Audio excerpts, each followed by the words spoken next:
Selamat siang semuanya. Selamat siang. Selamat datang dan bersekutu kembali dalam kebaktian umum GKI Hong Kong. Sebelum kita memulai ibadah kita pada siang hari ini, saya ajak para jemaat sekalian untuk berdiri dan bersaat teduh sejenak.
Kebaktian pada siang hari ini dibuka dalam nama Bapa, Putra, dan Roh Kudus. Amin.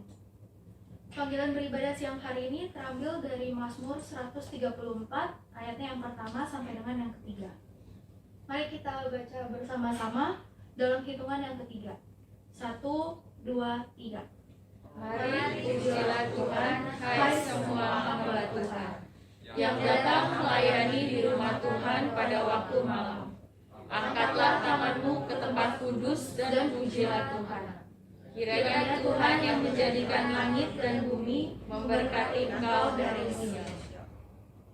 Sebagai pembuka ibadah kita pada siang hari ini, kita akan mengangkat pujian Selamat Pagi Bapa.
Sadarkah kita bahwa penyertaan Tuhan itu nyata? Dia selalu berada bersama dengan kita, tidak pernah sekalipun meninggalkan kita. Begitu dalam kasih Tuhan terhadap kita semua, sampai bahkan mungkin sulit sekali untuk dicerna oleh akal sehat manusia. Untuk itu, pada siang hari ini, mari kita bersama-sama puji Dia dengan menyanyikan lagu Ku Kagum Akan Engkau.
Sebagai manusia biasa, kita tidak pernah luput dari yang namanya dosa. Kita pasti pernah mendukakan hati Tuhan, baik itu secara disengaja ataupun tidak. Tetapi sebagai anak Tuhan, kita harus terus belajar untuk berani mengakui kesalahan kita di hadapan Tuhan, dan juga untuk selalu berkomitmen untuk berubah dan berusaha lebih baik lagi untuk menjadi serupa dengan Tuhan. Lalu seperti yang Kau ingini mengingatkan kita untuk terus berpegang dan setia kepada Tuhan, meninggalkan cara hidup kita yang lama dan hidup menjadi seperti yang Tuhan ingini. Mari kita nyanyikan lagu ini bersama-sama.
doa pengakuan dosa dilanjutkan dengan pengakuan iman rasul.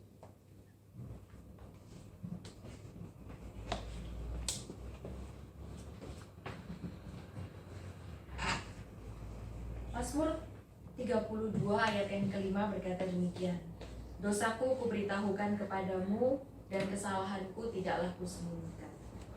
Aku berkata, aku akan mengaku kepada Tuhan pelanggaran-pelanggaranku, dan Engkau akan mengampuni kesalahan karena dosaku. Bapak Ibu Saudara, marilah ini waktunya bagi kita untuk mengaku segala dosa kita di hadapan Tuhan. Untuk mengakui segala pelanggaran-pelanggaran kita dan meminta ampun akan segala dosa kita. Dan seperti lagu yang tadi kita nyanyikan, supaya hidup kita itu menjadi hidup seperti yang Tuhan inginkan. Mari kita nyanyikan lagu ini sekali lagi, boleh semuanya bangkit berdiri. Kita dengan sepenuh hati kita mau katakan bahwa bukan dengan barang fana Tuhan membayar dosa kita, dan kita benar-benar sudah mati dan meninggalkan cara hidup kita yang lama. Seperti yang ini.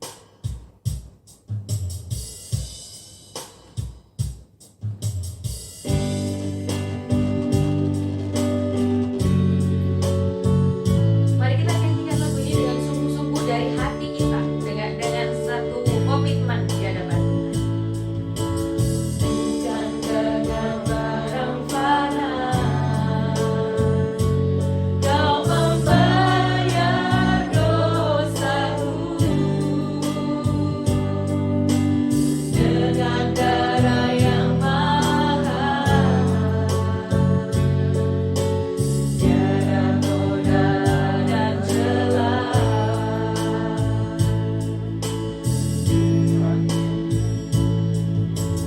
Bukan dengan emas perak Kau menebus diriku, oleh segenap kasih dan pengorbananmu, ku telah mati dan tinggalkan cara hidupku yang lama. Semuanya sia-sia dan tak berarti lagi. Hidup ini ku letakkan pada mezbamu ya Tuhan. Jadilah padaku seperti yang Kau ingini. Ku telah mati dan tinggalkan. Ku telah mati dan tinggalkan cara hidupku yang lama. Semuanya sia-sia dan tak berarti lagi. Hidup ini ku letakkan pada mezbamu ya Tuhan. Jadilah padaku seperti yang Kau ingini. Mari kita berdoa. Ya Tuhan, inilah doa kami ya Tuhan di hadapan-Mu. Kami benar-benar ingin hidup sesuai dengan kehendak-Mu Tuhan. Kami benar-benar ingin hidup seperti yang Tuhan inginkan kami hidupi. Tuhan, kami mohon ampunilah segala dosa dan kesalahan kami ya Tuhan. Kalau hari ini Tuhan, kami hadir dengan tidak menghormati Tuhan, dengan tidak sungguh-sungguh di hadapan Tuhan. Tuhan, kiranya Engkau ampunilah kami. Kalau hari ini ya Tuhan, kami hadir dengan hati yang kosong, kiranya Tuhan Kau isi kami Tuhan. Kau sendiri yang boleh menolong kami Tuhan untuk sungguh-sungguh boleh merasakan kehadiran-Mu ya di tempat ini Tuhan. Biarlah kehadiran-Mu Tuhan boleh menolong kami menyadari siapa diri kami di hadapan Tuhan. Bahwa kami sudah sungguh-sungguh berdosa di hadapan Tuhan. Bahwa Tuhan sudah sungguh-sungguh mengasihi kami dengan Kau mati di atas kayu salib buat kami.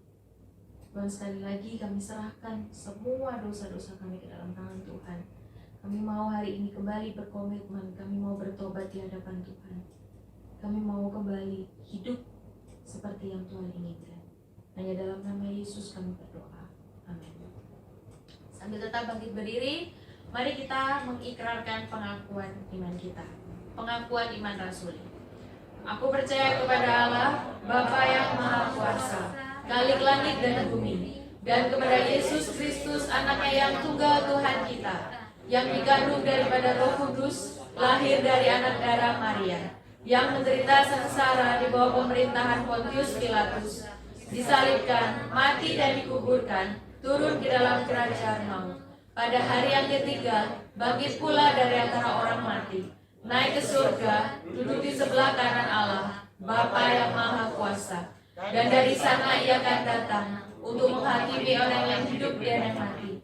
Aku percaya kepada Roh Kudus, gereja yang kudus dan am, persekutuan orang kudus, pengampunan dosa, kebangkitan tubuh, dan hidup yang kekal. Amin. Silakan duduk.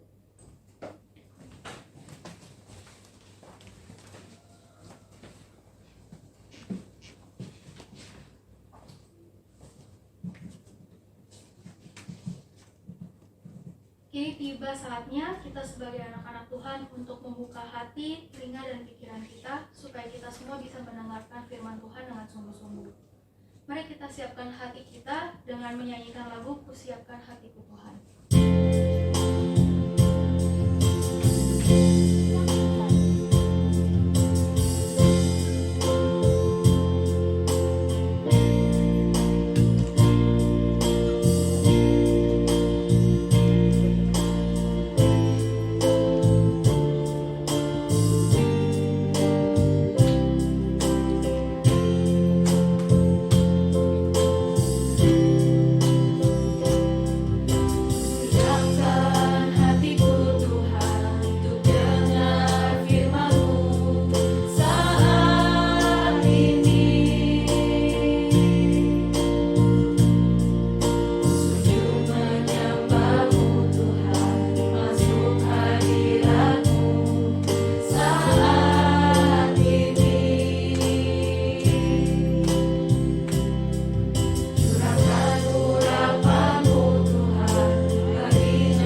Tuhan, seperti lagu yang baru saja kami nyanyikan, kami siap untuk mendengarkan firman Tuhan.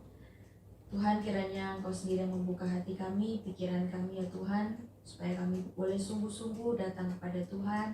Kami boleh sungguh-sungguh dihibur sama Tuhan, ditegur sama Tuhan, dinasehatin sama Tuhan. Tuhan, biarlah setelah kami mendengarkan firman Tuhan, hidup kami berubah Tuhan, supaya kami sungguh-sungguh bisa menjadi anak yang berkenan di hadapan Tuhan. Terima kasih Bapa, dalam nama Yesus kami berdoa. Amin. Selamat siang semuanya. Ada sukacita hari ini? Hah, sepi banget. Ada sukacita hari ini? Sehat semuanya? Sehat. Puji Tuhan ya, kita semuanya sehat. Walafiat. Semoga yang ada yang nonton melalui YouTube juga semuanya sehat-sehat ya, diberkati Tuhan. Mari Bapak Ibu Saudara, kita buka Alkitab kita dari Matius pasal yang ke-20 ayat yang ke-20 sampai 28. 马太福音第24章20到28节。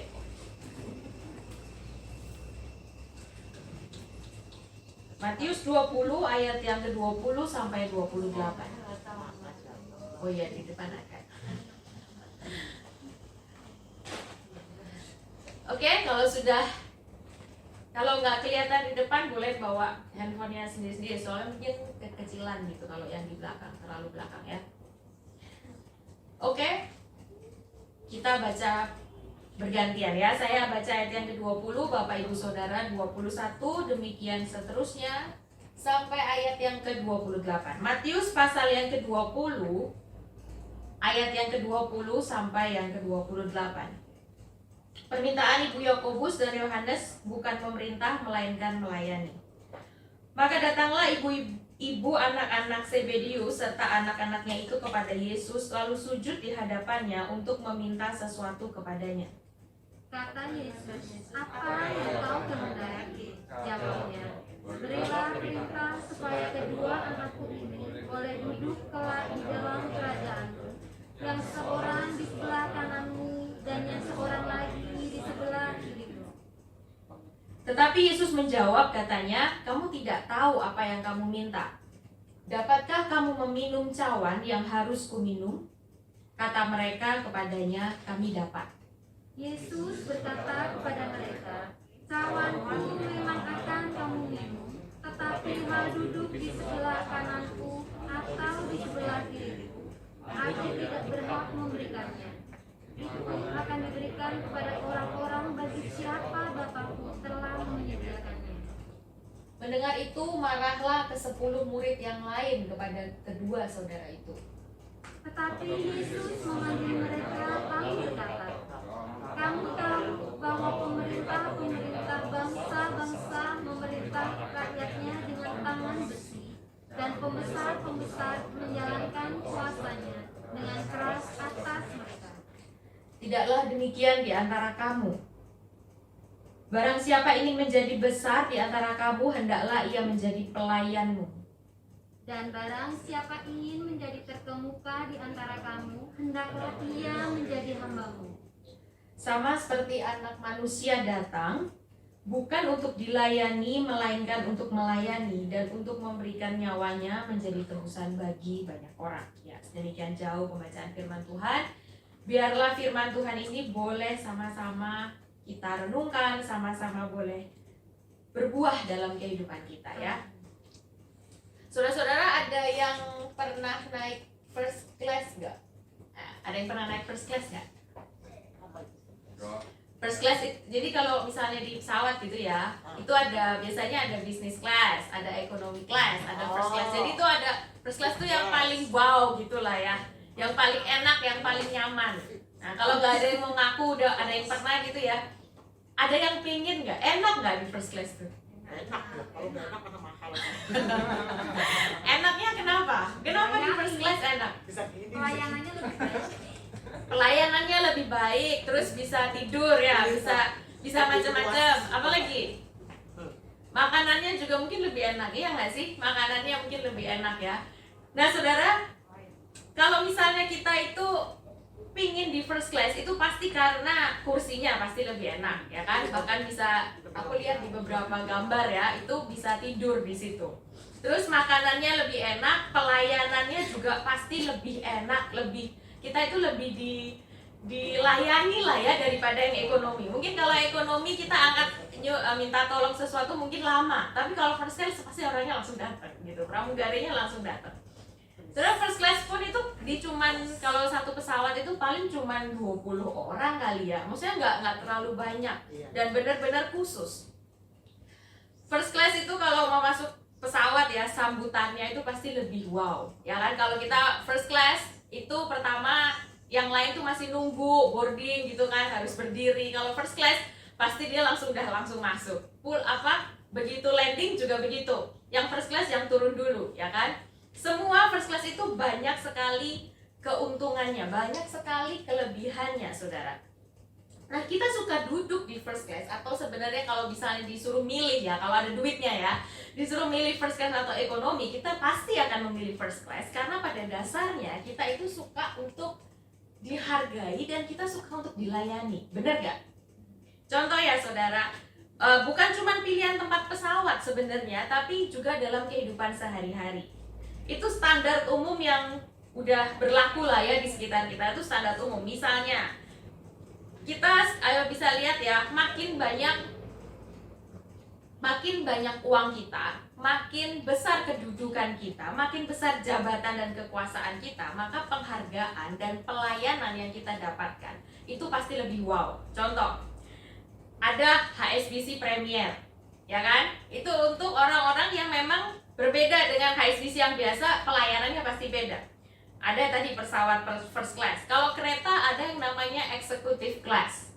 Saudara, itu sudah wajar gitu. Kalau kamu mau pelayanan yang lebih, kamu mau dihargai dengan lebih, kamu harus bayar lebih. Dan orang mau bayar lebih itu karena dia tahu dia akan lebih dilayani dan lebih dihargai.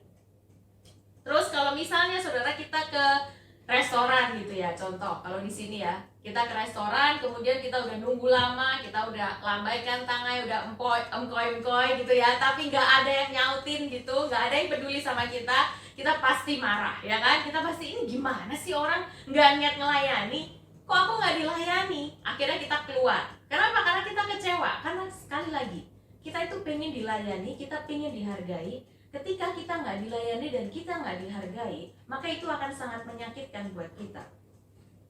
Saudara, akhirnya tujuan hidup kita itu adalah duduk di first class. Dalam arti tujuan hidup kita itu dilayani dan dihargai. Kenapa sih kita pengen sukses? Karena orang sukses itu lebih bisa dihargai, dipandang, nggak dipandang sebelah mata. Saudara, tapi bukan itu standar dan tujuan yang Tuhan tetapkan kepada murid-muridnya. Kita tidak dipanggil untuk dihargai dan dilayani, tapi kita dipanggil untuk melayani dan merendahkan diri. Kalau kita pertama kali mendengar ini ya, mungkin kita shock. Masa aku nggak boleh dihargai? Aku nggak boleh dilayani? Aku nggak bilang nggak boleh ya, tapi bukan itu tujuan utama kita. Kalau tujuan utama kita itu harus dihargai, dilayani, saudara, kita akan menjadi orang yang lemah. Karena di dunia ini tuh lebih banyak orang yang tidak menghargai daripada orang yang menghargai. Tujuan utama kita sekali lagi itu bukan untuk dihargai dan dilayani, tapi tujuan utama kita adalah melayani dan merendahkan diri. Saudara, pada waktu itu kalau kita lihat di ayat ini, Yohanes dan Yakobus, murid-murid Tuhan itu juga syok mungkin ya mendengar jawaban Yesus atas permintaan mereka. Nah saudara, pada waktu itu memang kalau di Matius itu tidak dikatakan Yohanes dan Yakobus sendiri yang minta, tapi yang minta itu adalah ibunya mereka. Nah tapi kalau kita lihat dari jawaban Yesus itu jelas sekali sebenarnya itu ungkapan hati Yohanes dan Yakobus yang tidak bisa diungkapkan kepada Yesus secara langsung sehingga melewati ibunya. Makanya kalau di Markus itu dicatat yang ngomong sendiri sama Yesus yang minta itu mereka sendiri, bukan ibunya. Nah saudara, Yesus itu jawabnya langsung ke Yohanes dan Yakobus dan kita lihat bagaimana reaksi mereka ya. Saudara, sebenarnya permintaan mereka itu bukan tiba-tiba. Mereka itu gak ujuk-ujuk gitu ya, tiba-tiba mereka minta untuk duduk di sebelah kanan dan di sebelah kirinya Tuhan. Jadi kalau kita lihat di Matius 19 ayat yang ke-28, di situ sebelumnya Tuhan itu bilang upah mengikuti Yesus. Kan Petrus nanya, Tuhan, aku tuh udah ikutin kamu berapa lama? Terus apa upahku? Kemudian Yesus tuh bilang, nanti kalau penciptaan itu kembali, maka penciptaan kembali itu terjadi, anak manusia itu akan datang. Terus habis itu kerajaan Allah akan dinyatakan. Semua pengikut-pengikut Kristus itu akan duduk bersama-sama di 12 tahta dan menghakimi 12 suku Israel. Nah, saudara bisa bayangkan ya, begitu Yohanes dan Yakobus itu mendengar itu, mereka udah mikir, nanti aku kan pengikutnya Yesus ya. Kita kan salah satu pengikutnya Yesus. Berarti nanti itu mereka udah mikir, imajinasi mereka, nanti itu ada 12 tahta, 12 kursi kerajaan gitulah anggapannya, yang mewah, yang luar biasa, yang penuh dengan kehormatan gitu, penuh dengan kemuliaan. Itu akan ada di sana dan mereka akan duduk di situ. Tapi saudara, namanya manusia mungkin ya, Yohanes dan Yakobus tuh nggak puas. Nggak puas dengan itu kan 12 itu ya, anggapannya gini, kalau kita bayangin ya, Yesus di tengah. Kemudian murid-muridnya Yesus 6 di kiri, 6 di kanan. Tapi kan bisa aja di pojok sana, bisa di pojok sana. Kayaknya nggak puas. Akhirnya Yohanes dan Yakobus, boleh nggak sih kalau kita itu tepat di sebelah kiri dan kananmu? Artinya saudara, mereka itu benar-benar pingin, mereka itu di first class. Mereka itu benar-benar pingin di tempat yang terbaik, pas di sebelahnya Tuhan. Saudara, sebenarnya keinginan ini gimana menurut saudara? Keinginan yang mungkin wajar ya. Wajar mungkin kita ya pingin lah ya, kalau misalnya kalau kita duduk di sebelah kanan Allah, itu menjadi sebuah hal yang lebih terhormat lah, lebih punya meaning lah ya, daripada kita agak di ujung. Ya, tapi saudara, di sini Tuhan Yesus itu mengingatkan kepada mereka bahwa bukan itu sekali lagi yang penting. Bukan kehormatan akan tahta dan kedudukan yang sedang Tuhan bicarakan ketika Tuhan bicara soal duduk di sebelah kanan Allah dan Bapa, tapi kehormatan karena mereka bisa duduk dekat dengan Allah. Jadi saudara, ketika Yohanes dan Yakobus meminta di sebelah kanan dan kiri, itu Tuhan udah tahu Yohanes dan Yakobus itu bukannya senang duduk dekat sama Tuhan, tapi mereka itu senang duduk sama Tuhan karena mereka mau cari kehormatannya. Mereka mau cari tahtanya, bukan dekat sama Tuhannya. Mengerti ya bedanya? Saudara, kalau kita memang mau dekat sama Tuhan, mau Tuhan tempatin di mana, seharusnya nggak masalah. Tapi berbeda ketika kita pingin, itu lagi, dihargai lebih daripada orang lain, sehingga kita itu pingin tempat yang khusus. Nah, saudara, Yesus itu berbicara soal ini, berbicara soal kita merendahkan diri, melayani itu gak cuma di ayat ini. Kalau kita lihat ya, sebelumnya Yesus itu juga berbicara bahwa kalau misalnya kamu mau didahulukan, karena yang terdahulu akan menjadi yang terakhir akan menjadi yang terdahulu. Kalau kamu merendahkan diri, kamu akan ditinggikan, dan kalau kamu meninggalkan diri, kamu akan direndahkan. Kalau kamu apalagi biasanya, kalau kamu kan Tuhan tanya, ada yang nanya gitu muridnya kan, gimana Tuhan supaya aku menjadi yang terbesar dalam kerajaan surga? Tuhan bilang, kamu harus jadi seperti anak kecil ini. Nah saudara, kisah-kisah ini itu menantang orang percaya, termasuk kita yang ada di sini, untuk berpikir kembali. First class seperti apa yang sebenarnya sedang kita perjuangkan. Saudara, kalau kita kembali ke sini mendengar permintaan ibu Yohanes dan Yakobus, Yesus menjawab. Yesus nggak bilang, kok nyarinya first class sih? Enggak, Tuhan Yesus bilang gini, kamu tidak tahu apa yang kamu minta. Dapatkah kamu meminum cawan yang harus kuminum? Dan tanpa berpikir panjang, Yohanes dan Yakobus segera menjawab dengan yakin, kami dapat. Saudara, saat itu mereka nggak tahu, mereka itu nggak ngerti apa sih maksudnya cawan dan penderitaan yang harus Yesus terima. Dan walaupun saudara mereka berkata kami dapat, kalau kita lihat pada waktu Yesus benar-benar disalibkan ya, waktu Yesus ditangkap, mereka kabur. Mereka nggak berani, mereka kabur saudara. Padahal mereka bilang mereka sanggup untuk menerima cawan yang Yesus rasakan. Dan saudara, Yesus berkata, ya memang kamu dapat. Karena semua pengikut Kristus itu harus meminum cawan.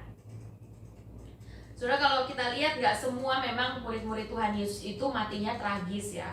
Kalau misalnya Yakobus itu memang mati martir, itu tertulis dalam Kisah Para Rasul.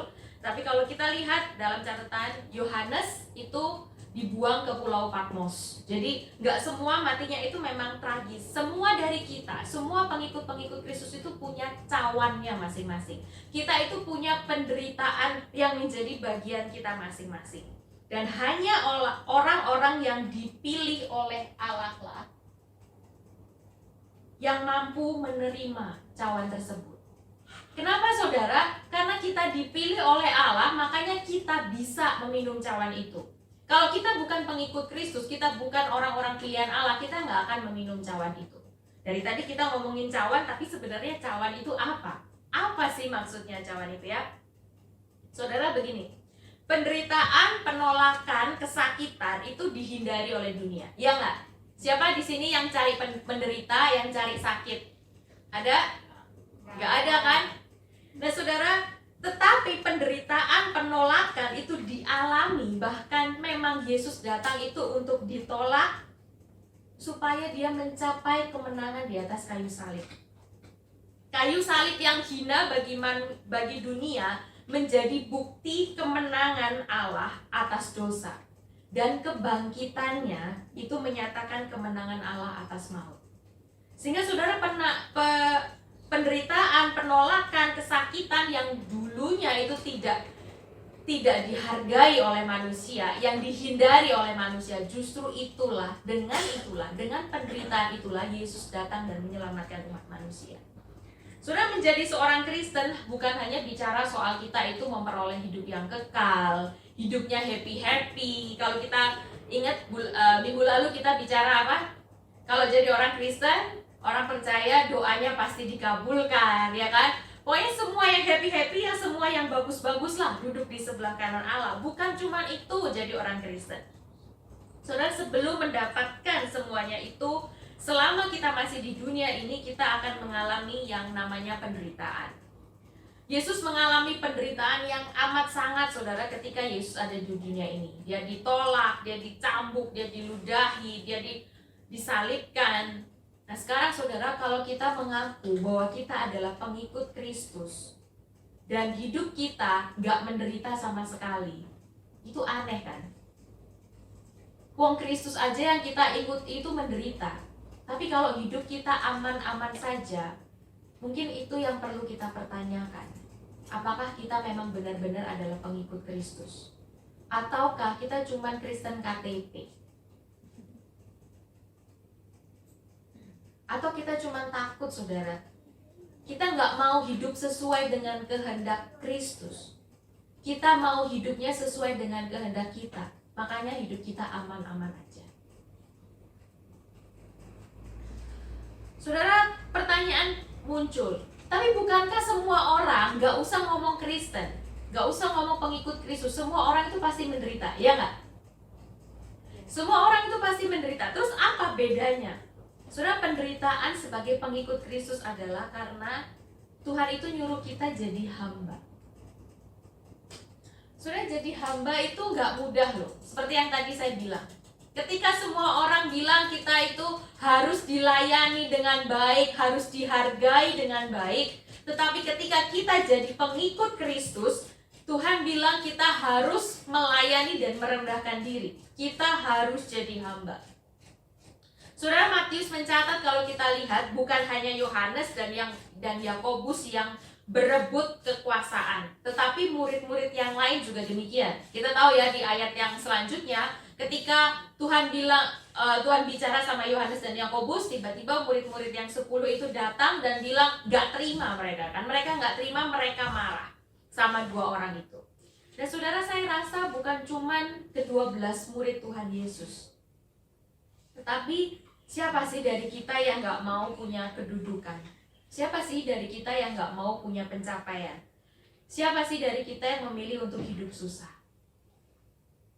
Tetapi Yesus kembali mengingatkan kepada kita, saudara, bukan menikmati kesuksesan, kedudukan, kekuasaan yang ditawarkan oleh dunia, itu hidupnya orang Kristen.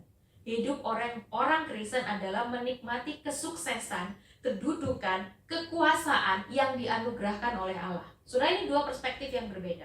Kita sama-sama mendapatkan, kita sama-sama berjuang untuk kesuksesan, berjuang untuk pencapaian tertentu, berjuang untuk kedudukan tertentu, tapi kita menyadari bahwa itu adalah anugerah dari Tuhan. Itu bukan hasil usaha kita. Itulah seorang hamba. Bukan orang yang merasa bahwa dirinya itu layak dan merasa dirinya itu hebat sehingga dia bisa menerima semuanya itu, tapi dia tahu dia bisa ada di posisi sekarang, dia bisa memiliki kekuasaan seperti ini, itu semua karena anugerah Tuhan. Dan dia mengerjakannya bukan untuk kemuliaan dirinya sendiri, tapi untuk kemuliaan Tuhan. Saudara, ini susah saudara, karena selama ini kita didoktrin dari kecil bahwa kita itu harus diakui. Dari kecil saya yakin semua orang tua pasti bilang, kamu harus hidup sukses supaya kamu tuh gak diinjak-injak sama orang. Kamu harus hidupnya itu enak supaya kamu nanti hidupnya nanti itu gak susah. Kamu harus punya banyak uang supaya orang itu gak memandang rendah kamu. Saudara, kita dari kecil itu disuruh kayak udah didoktrin sama kayak gitu. Bukan cuma oleh orang tua kita, teman-teman kita, semua orang di sekitar kita itu mendoktrin kita seperti itu. Dan semua orang memang melakukannya. Tetapi Yesus suruh kita jadi hamba. Disitulah penderitaan kita terjadi, bukan? Disitulah ketika semua orang berlomba-lomba untuk duduk di first class. Tapi Tuhan bilang, kamu bukan duduk di first class, kamu jadi pramugarinya.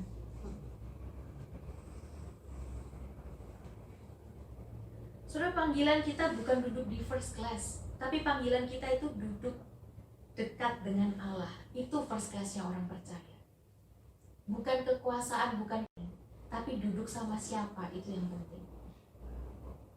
Saudara, hamba, pada waktu itu hamba itu adalah seorang yang bisa dikatakan gak punya apa-apa. Dulu hamba itu gak boleh ngelawan sama sekali. Orang tuan yang ngomong A, tuan yang ngomong B, B. Dan itu dia gak punya hak sama sekali. Hamba itu tujuan hidupnya cuma satu, yaitu menaati tuannya. Hamba itu gak peduli soal kedudukan, saudara. Satu hal yang hamba itu pedulikan adalah bagaimana melakukan pekerjaan yang diberikan oleh tuannya dengan maksimal. Dan saudara, hamba itu melayani, bukan dilayani. Gak ada ceritanya yang namanya hamba itu dilayani. Tapi saudara, kalau kita lihat Tuhan kita, Tuhan Yesus Kristus, saudara, sudah datang ke dalam dunia. Dia gak jadi raja. Dia nggak duduk di atas tahta, terus dia memerintah ketika Yesus datang. Enggak. Tuhan Yesus datang, dia jalan, dia menghampiri orang-orang yang sakit. Dia menghampiri orang-orang yang berdosa. Bahkan saudara, ada satu scene di mana Tuhan Yesus itu membasuh kaki para muridnya. Itu tugasnya seorang pelayan yang tidak seharusnya dilakukan. Saudara, Yesus itu seorang guru pada waktu itu yang terpandang, yang terkenal. Dia seharusnya lebih layak untuk dilayani dan lebih layak untuk dihargai. Tapi kalau kita lihat apa yang Yesus dapatkan, apakah ada penghargaan, ada pelayanan yang luar biasa yang Yesus dapatkan? Enggak, justru sebaliknya. Dan kalau kita sebagai anak-anaknya, kita menuntut penghargaan dan pelayanan yang first class terus dalam hidup kita, tapi kita nggak mau melayani, kita itu pengikutnya Kristus atau enggak? Saudara, kita ini hamba Tuhan. Bukan cuma saya yang hamba Tuhan, kita semua ini hamba-hambanya Tuhan. Artinya saudara, Tuhan kita itu adalah Tuhan. Tuhan kita itu bukan diri kita sendiri. Yang harus kita taati dan kita patuhi itu Tuhan. Yang harusnya menjadi tujuan hidup kita itu Tuhan, bukan diri kita, bukan kepuasan diri kita. Pencapaian hidup kita itu seharusnya kehendaknya Tuhan. Pencapaian hidup kita itu bukan dilihat dari posisi tertentu, tapi bagaimana kita memberikan yang terbaik bagi kemuliaan nama Tuhan. Sehingga saudara, kita nggak punya hak untuk menganggap diri kita itu lebih tinggi daripada orang lain. Kita nggak bisa menganggap diri kita lebih layak. Kenapa? Kita ini sama-sama hamba. Nggak ada hamba yang lebih tinggi. Semuanya sama rata. Dan kita ini sama-sama hamba yang sudah harganya dibayar lunas dengan kematian Yesus di atas kayu salib. Saudara, kita ini sama-sama sedang bergantung dengan anugerah Tuhan. Saudara, kita bergantung kepada anugerah Tuhan itu bukan cuma ketika kita mau diampuni dosanya, ketika kita percaya kepada Tuhan. Kita bergantung kepada anugerah Tuhan itu setiap hari. Saudara, satu, kita bisa nafas, itu kita bergantung kepada anugerah Tuhan. Kita bisa makan, kita bergantung kepada anugerah Tuhan. Kita masih bisa belajar, itu bergantung dari anugerah Tuhan. Kita bisa kerja, itu tergantung dari anugerah Tuhan. GPA kita bagus, beasiswa kita masih lancar, itu dari anugerah Tuhan.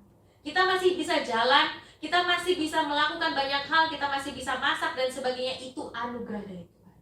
Orang Kristen itu menyadari, orang percaya itu menyadari, tidak ada satupun aspek dalam hidupnya yang bukan karena anugerah Tuhan.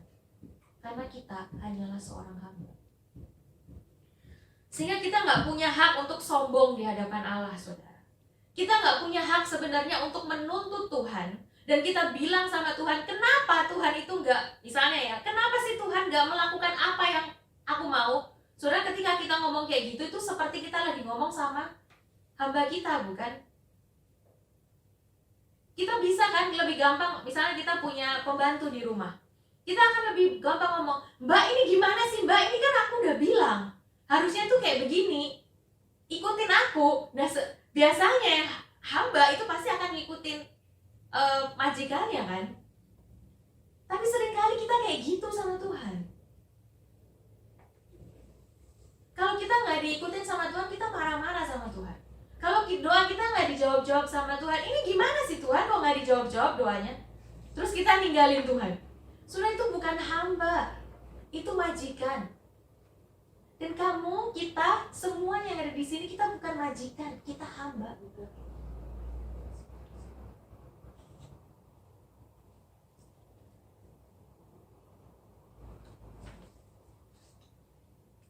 Saudara, setiap kehebatan apapun yang kita miliki, saudara, kehebatan apapun yang saat ini kita punya, talenta apapun yang saat ini kita punya, itu semua bukan dari kita. Kita bisa memiliki semuanya itu sekali lagi karena anugerah.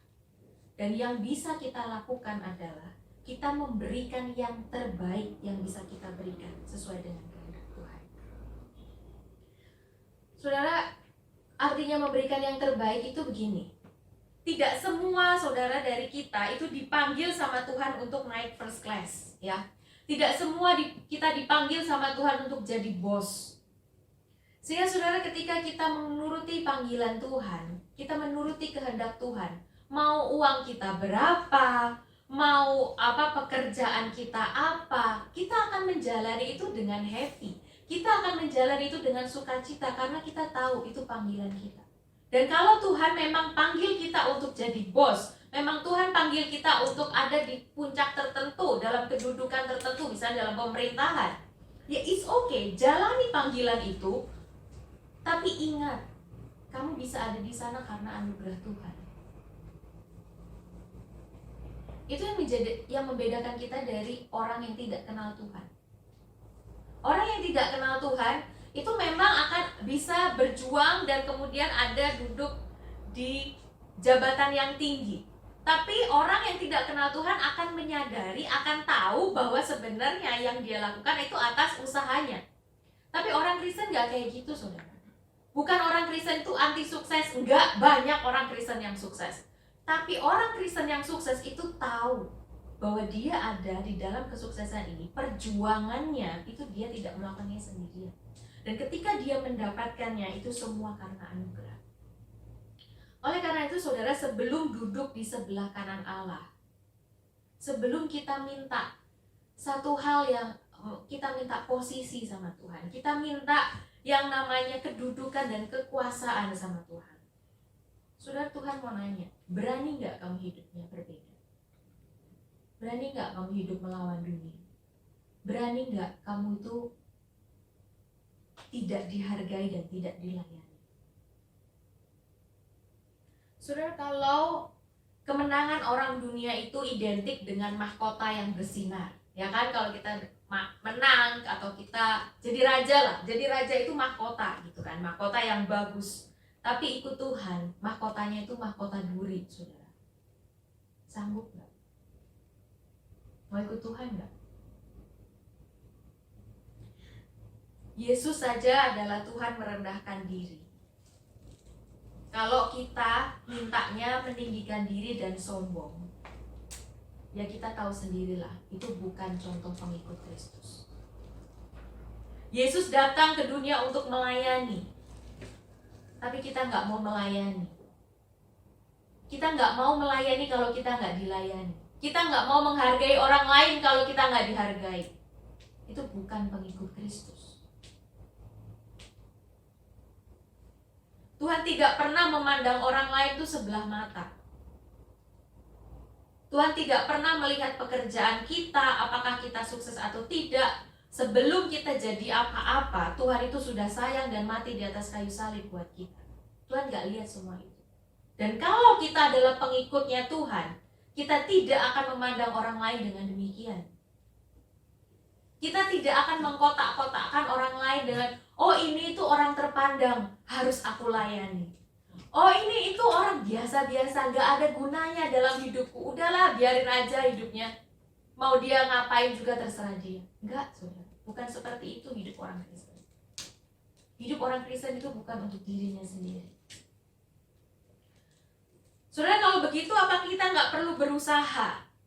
Ya kan? Kan semuanya sesuai dengan kehendak Tuhan. Ya udah, kita malas-malesan aja. Nggak perlu kita punya tujuan yang tinggi. Kita nggak perlu punya cita-cita yang tinggi.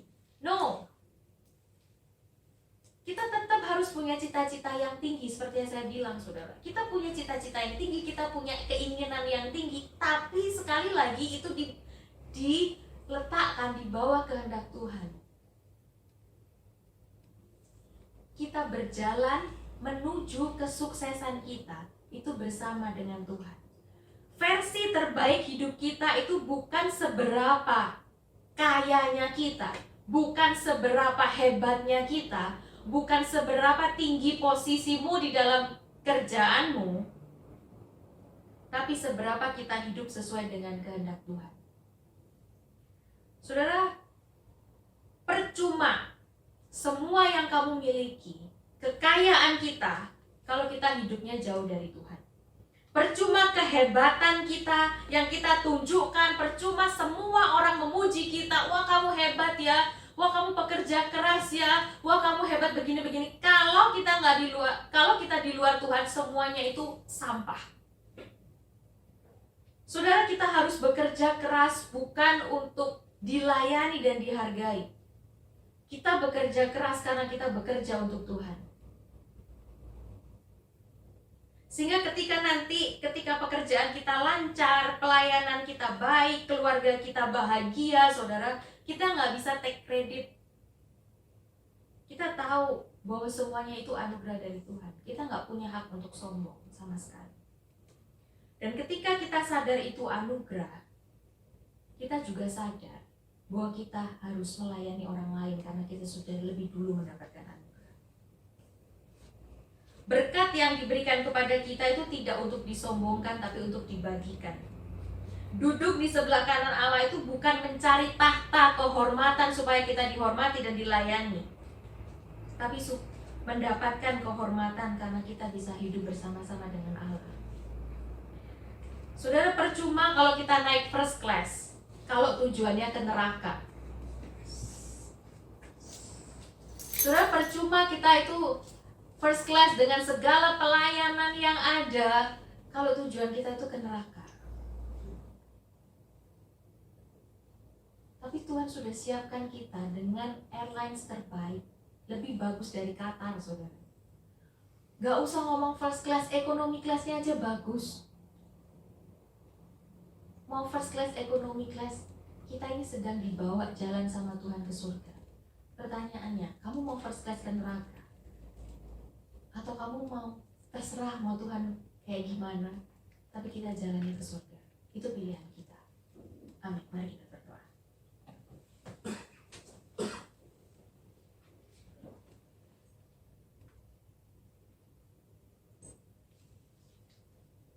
Tuhan Allah Bapa kami yang berada dalam kerajaan surga, kembali kami mengucap syukur dan terima kasih Tuhan untuk firman-Mu yang mengingatkan kepada kami.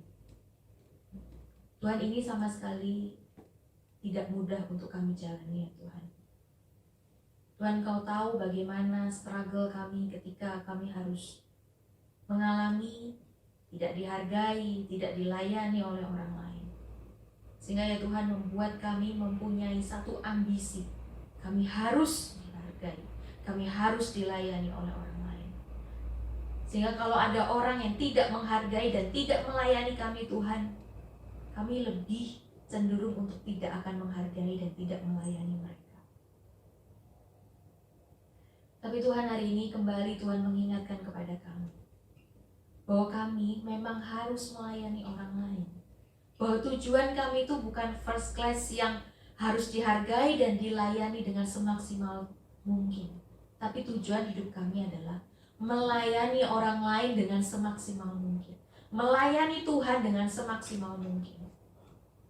Sehingga gak peduli Tuhan orang mau ngomong apa soal kami, gak peduli dengan kegagalan kami, walaupun kami mungkin nanti di depan kami akan mengalami kegagalan, kami tidak sekaya si A dan si B, kami tidak seterkenal si A dan si B Tuhan, tapi kami tetap bisa bersuka cita, hati kami bisa damai, karena kami tahu ketika kami menjalaninya, kami sedang menjalani jalan yang sesuai dengan kehendak Tuhan.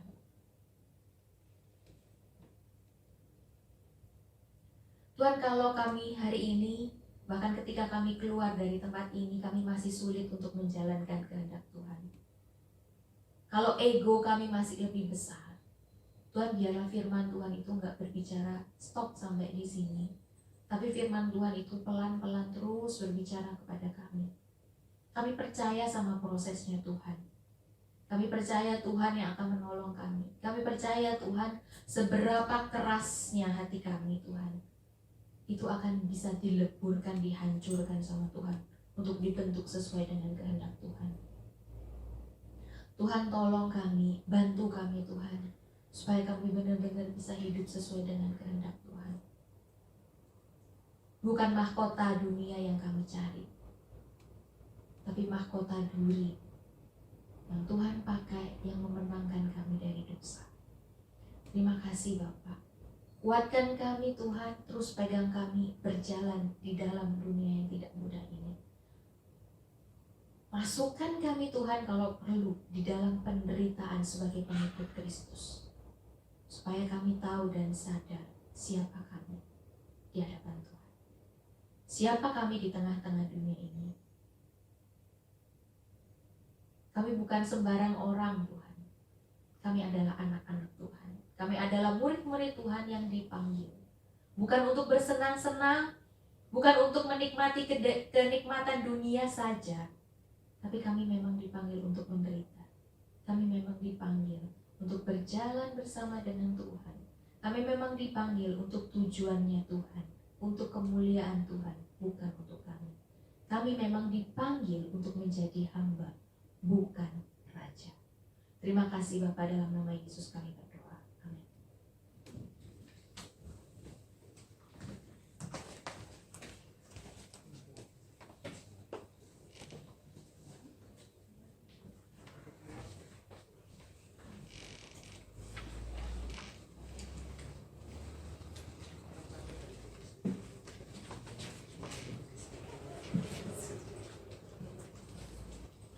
Teman sekalian, Tuhan telah memberikan banyak sekali berkat dan anugerah untuk kita semua.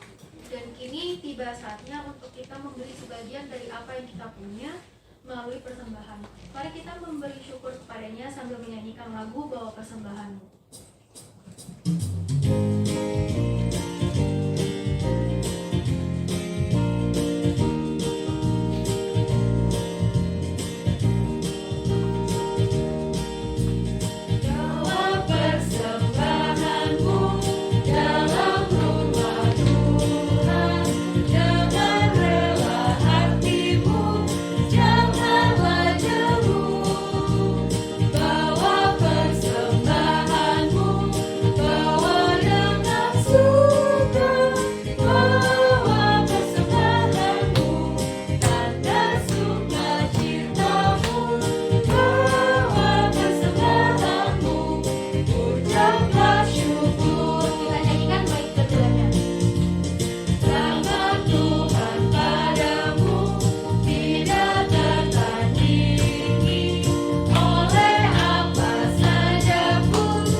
Mari kita bersatu dalam doa.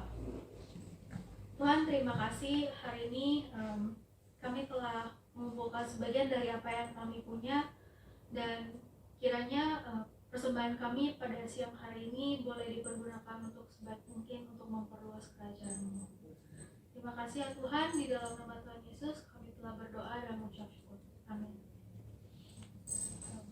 Selanjutnya doa syafaat akan dibawakan oleh Yusman.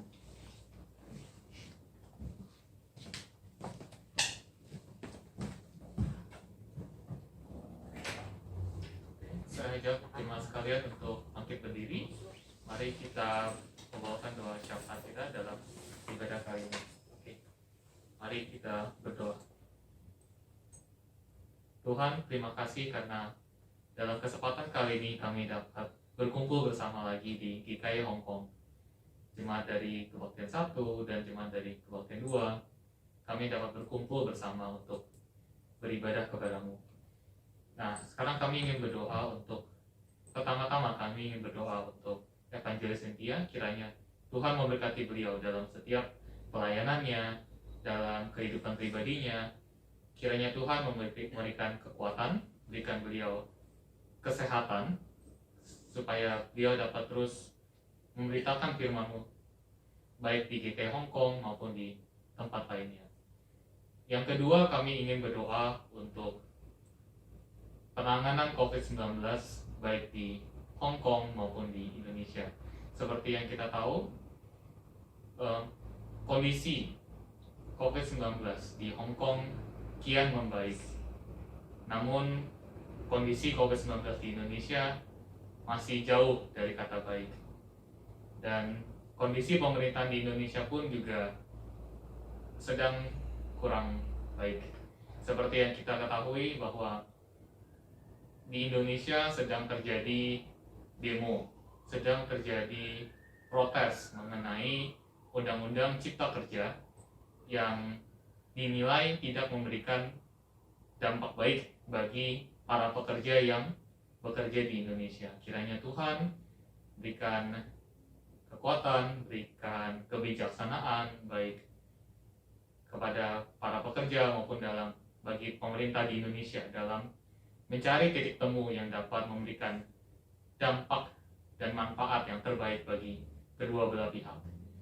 Dan yang terakhir, kami ingin berdoa untuk jemaat yang ada di GKI Hong Kong, jemaat mahasiswa yang akan menghadapi ujian tengah semester. Kiranya Tuhan memberkati kami para mahasiswa dalam pembelajaran kami, dalam persiapan kami, berikan kami kekuatan, berikan kami kesehatan supaya kami dapat siap menghadapi ujian tersebut. Dan bagi jemaat yang sedang bekerja dan aktivitas lainnya, kiranya Tuhan memberkati kami semua dalam aktivitas kami, berkati dalam pergumulan kami, berkati dalam kesibukan yang kami lakukan, karena kesibukan tersebut tentunya memberikan manfaat baik bagi diri kami sendiri dan juga terutama untuk memperluas kerajaan-Mu saja ya Tuhan. Tuhan, sekian pokok doa pada doa kami pada kali ini. Kiranya Tuhan memberkati dan kiranya Tuhan dapat memberikan yang terbaik dalam aktivitas kami selepas ibadah kali ini. Terima kasih ya Tuhan, di dalam nama Tuhan Yesus kami berdoa dan mengucap syukur. Haleluya, amin.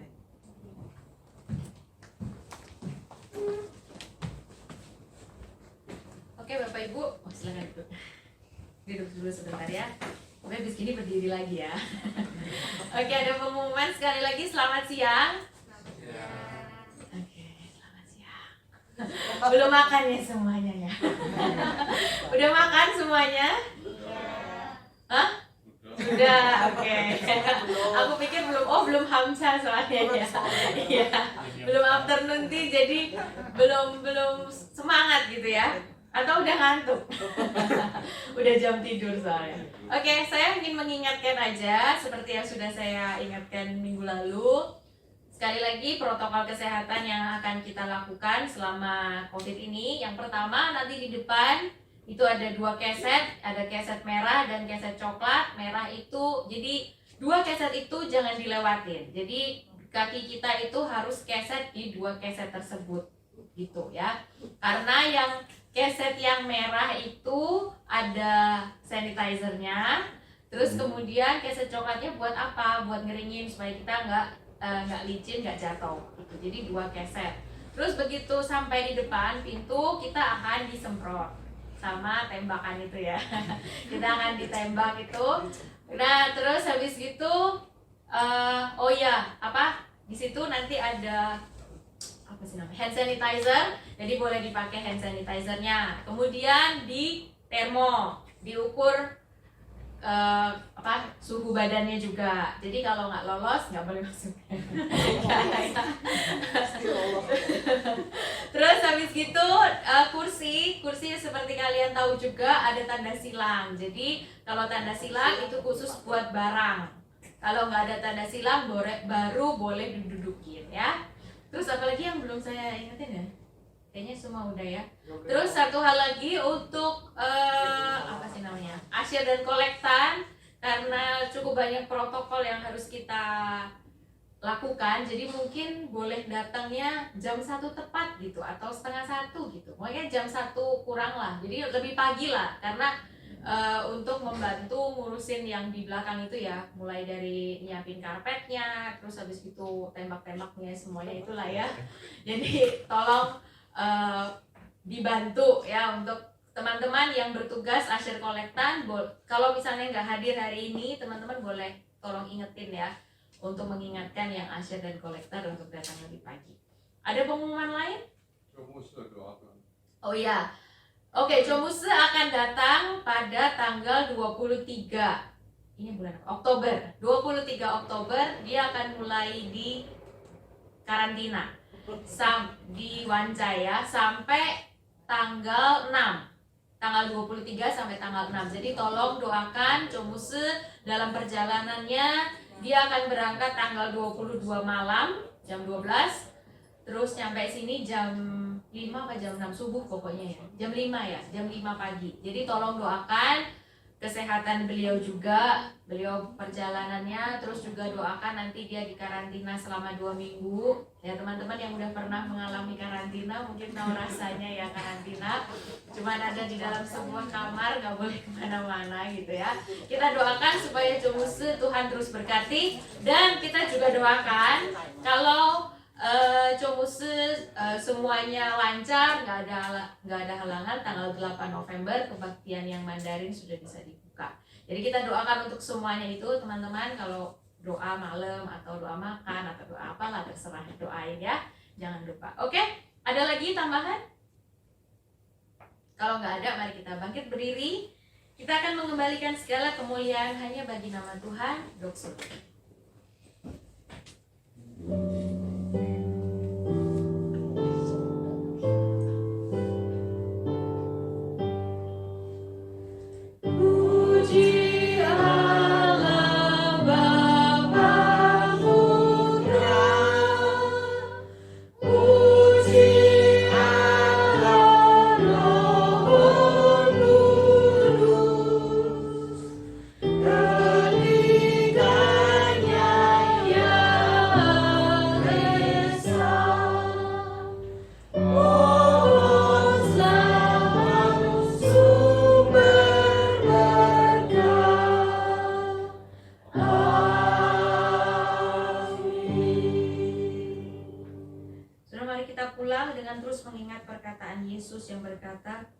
Barang siapa ingin menjadi besar di antara kamu, hendaklah ia menjadi pelayanmu.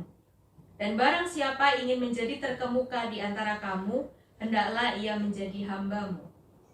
Sama seperti anak manusia datang untuk dilayani, melainkan untuk melayani, dan untuk memberikan nyawanya bagi tebusan bagi banyak orang. Kiranya kasih karunia dari Allah Bapa, dari Tuhan Yesus Kristus, dan dari Roh Kudus menyertai kita sekalian dari hari ini sampai selama-lamanya. Amin.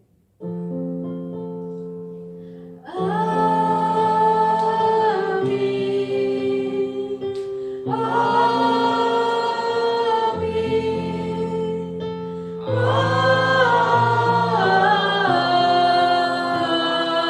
Amin.